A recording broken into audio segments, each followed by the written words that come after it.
Would you rather I call you, email you? Do you care if I stop in occasionally? I'll bring cookies.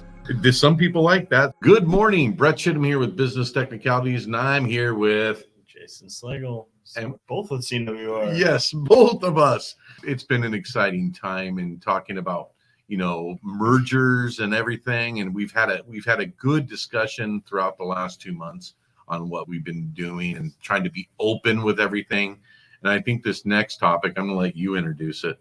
So we wanted to talk today a little bit about expectations, right? We've got a lot of moving parts going on here, and there are some cases where things haven't gone exactly how I think we hoped they would, and we want to talk about some of the troubles and some of the things and some of the balancing act that I think goes on, and trying to keep existing customers happy while training new employees, while dealing with incoming sales stuff that is constant from the YouTube stuff, and other things, and some of the places where we got it right, and some of the places where I don't think we quite got it right, and maybe we should have done things a little bit differently. We're working through them. We'll probably be a couple more of these. Like, I think we're getting to the point where things are integrating pretty well. Oh, absolutely.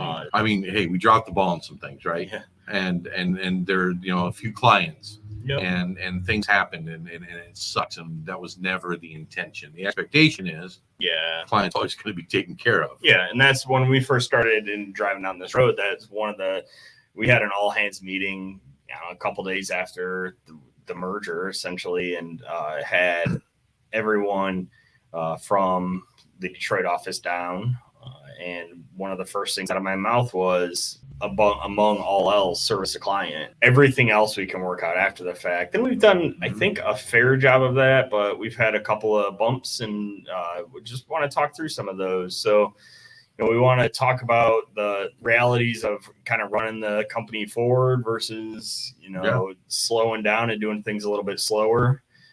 And I don't know. I don't know the answer to this. This is going to be one where I really would like some feedback from the audience as to thoughts, because I don't know that we did it right. I don't know that we did it wrong. I just know that there's been a little bit of friction. I want to talk it through. I think the thing is there's always going to be some friction when we get to a point of you've got a lot of smart people coming together to get something done, and everyone has maybe their own little spin or idea on it. And I totally get it.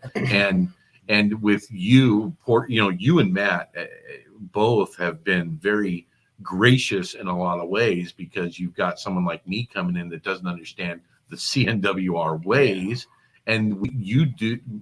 It was weird to see how different things were based on how we did it, and good, bad, or indifferent. It was different, and figuring out the systems. But we have some account managers that had to do that as well. We had a change in account management that caused some things to get delayed for clients.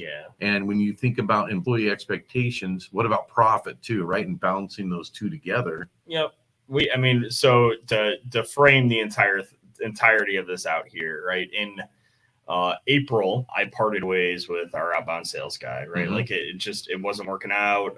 So we parted ways, and I didn't hire, right? Because I knew the merger was right around the corner. And I did hire, and we'll get to that here in a second.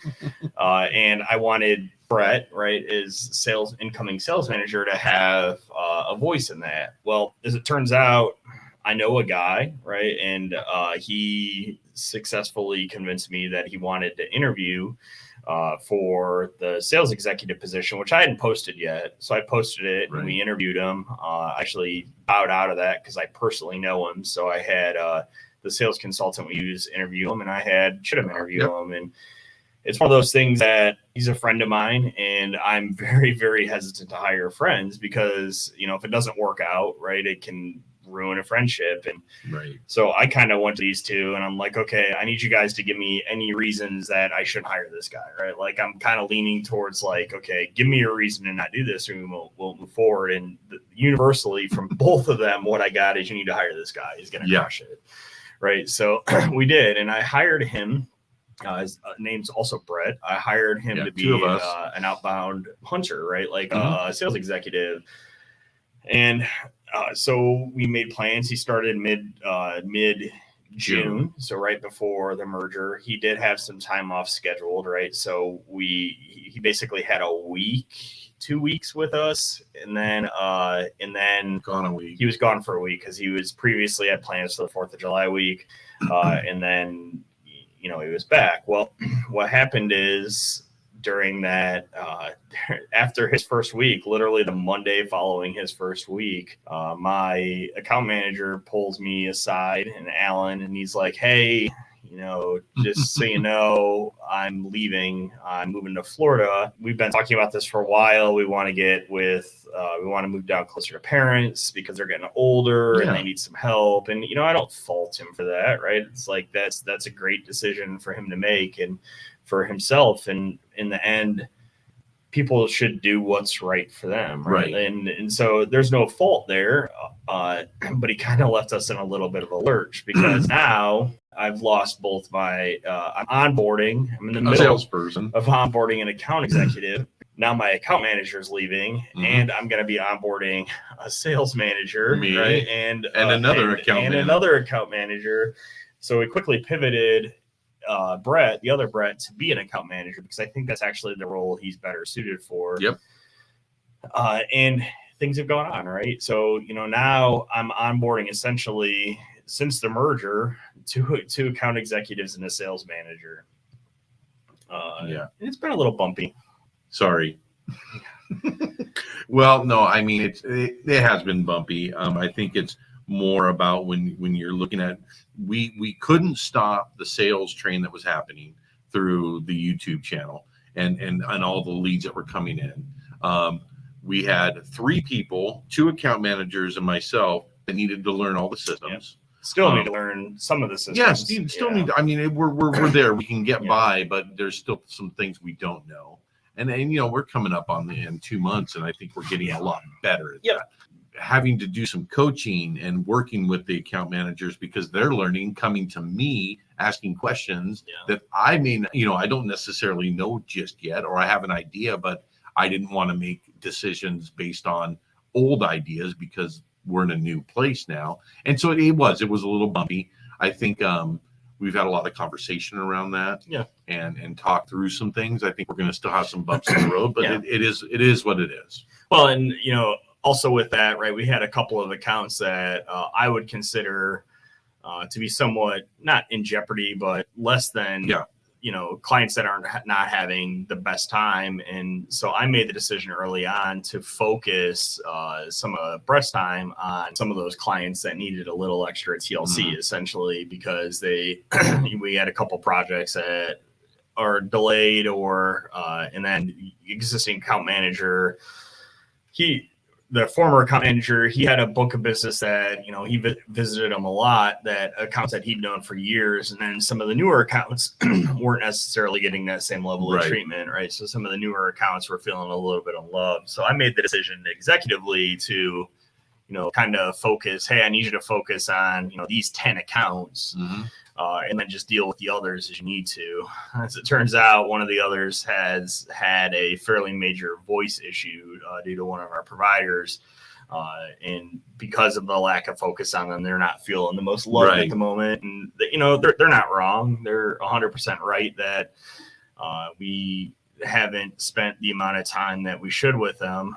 And I haven't had Brett out in the field, right? Like he's been too busy internally here training and, trying to take care of stuff and try to deal with a relatively large backlog that essentially he inherited to go out and make a bunch of client visits. So I don't know. I mean, this is one of those things that, right, like we're trying to balance, moving the company forward and the big picture of keeping all of the people happy versus dealing with in the micro being a little more reactive. And that's a really tough thing to do, right? Like the best thing from a high level standpoint would have been to shut down the sales cycle completely, both account management wise, other than inbound requests and inbound sales wise, for 90 days to train everyone. But that's a really hard thing to do. Well, and look at what's come through in the last 2 Yeah. months on some larger projects that we couldn't have shut down. Yeah. Right? But I mean, we now have a salesperson starting next week, a new Tuesday. sales executive. Yeah. We get to onboard even more. Yes. Yay. I've had to diminish my time. So when you talk about expectations and balancing with profit, there's a number of ways for growing profit in the company. First one is keeping the clients you have happy. Second is it bringing new business. Now, what the cost of acquisition is a lot more bringing in new business as opposed to keeping clients happy. So you want to, the balance act is interesting. So I've actually had to bring down my time I'm available for actually new sales calls so that we can continue in working and keeping the clients happy. Yeah, and we'll drive that, going forward even more. We're kind of swinging back the other way now, where it's like, we were making this big, huge push on trying to figure out which way this was landing and training where we could and stuff like that, while trying to keep the sales cycle going for some of these inbound leads. We're going to be, I think, for a little bit, I would say the next 60 days, probably a little more ratcheted down, picky on the inbound leads that aren't automated, right? Like, we do have a good system in place for a lot of these smaller automated things that they just pick a time and book and pay, and a guy services them and it works really well. Right.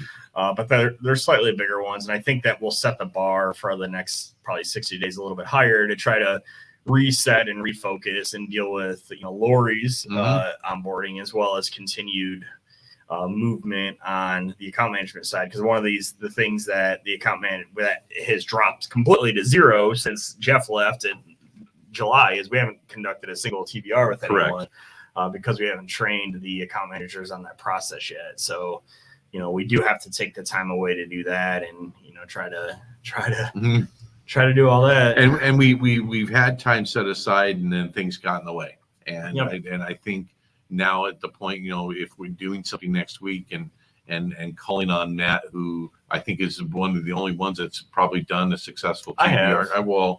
But he's been many years. Yes, but Matt knows that system very well. He's going to be gracious enough to take some time to work with the account managers and just go through a TBR. And I think that's going to be key, because both Travis and Brett have not seen what a TBR is. And I think both of them will do very well after seeing them. So TBR is technical business review, for those of you following along at home that may not know, right? It's like, it's what we call, some people call them QBRs, quarterly business reviews, right? Yeah. It's what we call the periodic, they're not always quarterly, meetings we have with clients to go over, the state of the business and review, what we're working on, and go over any out of date hardware, software they need to replace, go over any expansion stuff they have, right? And act as that CIO, set budgeting, stuff like that, right? Like we have clients that we do it probably more frequently than quarterly, and we have clients that we honestly only do it annually because they're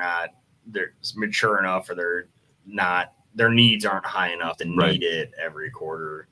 So TBR just made sense instead of calling it quarterly. But it's been a little bit bumpy, right? We do have this desire, right, to deal with these inbound leads and to move this stuff, but there's a lot of moving parts right now, and just piling more on, right? We've got Matt, who now has 13 direct reports, is starting, I think, I'm just going to say it, maybe crack under the pressure of having 13 direct reports a little bit. I think we're probably going to have to deal with that at some point or another. He's a service manager for him. And he's been a trooper. You have been a trooper too.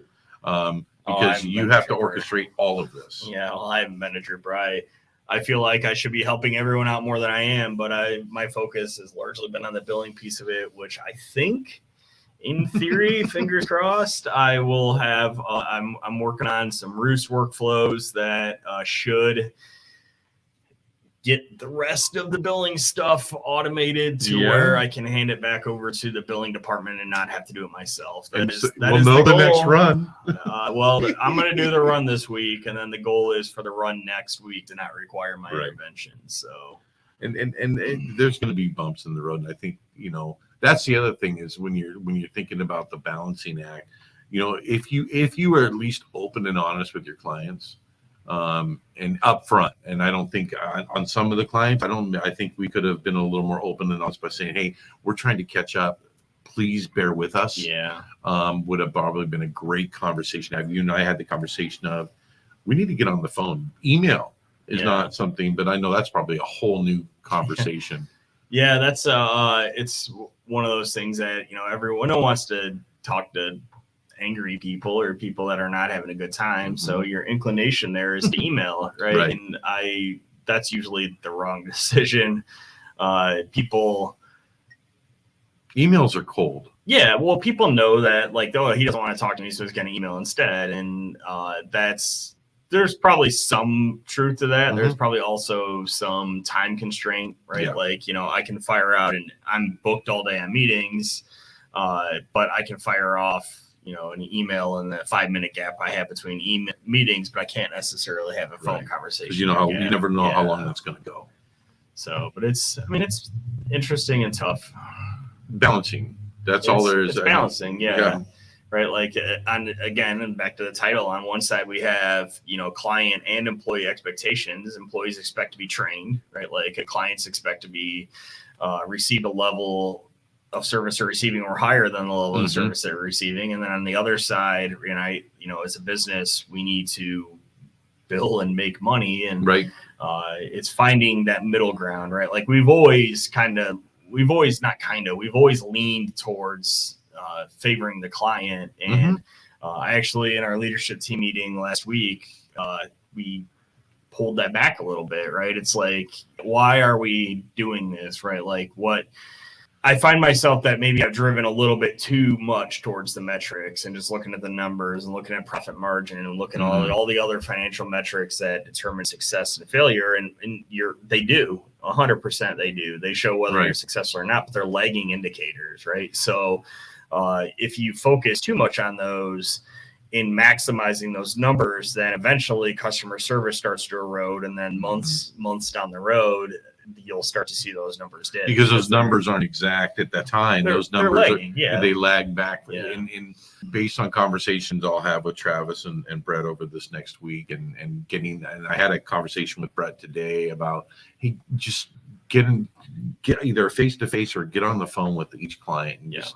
set up some, ask them the question, how often would you like me to come and say hi? Well, and so that, like, and also, what method of communication works best for you, right? Because, Jeff, our former account manager, somebody joked as he was driving Brett around, oh, it's the king of drop-ins, right? Like, so Jeff would drive around and he would just stop in at clients. And some clients appreciated that. Some clients hated it. Yeah. Right. So when Brett started, I'm like, okay, like, we need to be a lot more thoughtful about, rather than just sending you driving around, because he heard while he was driving around with Jeff multiple times, basically people grumbling that he was just dropping in. So his immediate impression was, well, people don't like me to come out and visit unless it's scheduled. But there are clients that like it and appreciate it. So it's finding that happy medium. And, honestly, we should just ask, how do you like to be communicated to? Would you rather I call you, email you? Like, do you care if I stop in occasionally? I'll bring cookies. I'll bring cookies. Some people like that. Some people don't. Those are all great things to ask a client. I mean, I know that